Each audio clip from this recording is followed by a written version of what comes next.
تو یہ rest in پیس کسی کافر کے لیے لکھنا یاد رکھیے کہ آپ اس کا مطلب ہے کہ وہ مرنے کے بعد امن میں ہے، حالانکہ قرآن مکمل یہ کہتا ہے کہ جب کوئی کافر حالت کفر پہ مر جائے تو اس کے سارے اعمال برباد ہو جاتے ہیں اور اس پر اللہ کی لعنتوں اور عذابات قبر کے سلسلے شروع ہو جاتے ہیں، قیامت تک ایسا ہوتا رہے گا۔ پھر میدان محشر میں آپ قرآن پڑھ کر دیکھیں کتنی ذلت و رسوائی کے معاملات کہ ان کے چہروں پر اتنی کالک ملی ہوگی، اتنے سیاہی ہوگی کہ جیسے کئی راتوں کی سیاہیاں چڑھا دی گئی ہوں، ذلت رسوائی۔ اور نبی کریم فرماتے ہیں کہ منہ کے بل گھسیٹ کر اللہ ان کو منہ کے بل چلائے گا۔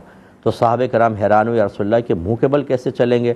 اللہ سرکار نے فرمایا کہ جو رب کسی کو ٹانگوں پہ چلانے پہ قادر ہے تو کیا وہ منہ کے بل چلانے پر قادر نہیں ہے؟ اور پھر جہنم میں، ہمیشہ ہمیشہ کے لیے جہنم میں۔ جب قرآن یہ کہہ رہا ہے، اب اگر آپ ریسٹ ان پیس لکھتے ہیں تو اس کا مطلب ہے کہ آپ کو ان تمام آیات کے اوپر شک ہے، بلکہ ان کے مضامین کو آپ نے نظر انداز کر دیا اور آپ کہتے ہیں کہ نہیں یہ پیس میں رہ سکتا ہے آخرت میں، حالانکہ اللہ نے تو منع کیا۔ یہ کفر ہوتا ہے، اور جب کفر سرزد ہو گیا تو پھر آپ کو تجدید ایمان اور تجدید نکاح دونوں ہی کرنے ہوں گے۔ یہاں لا علمی بھی عذر نہیں ہے، آپ کو یہ کم از کم مسائل سیکھنے چاہیے تھے۔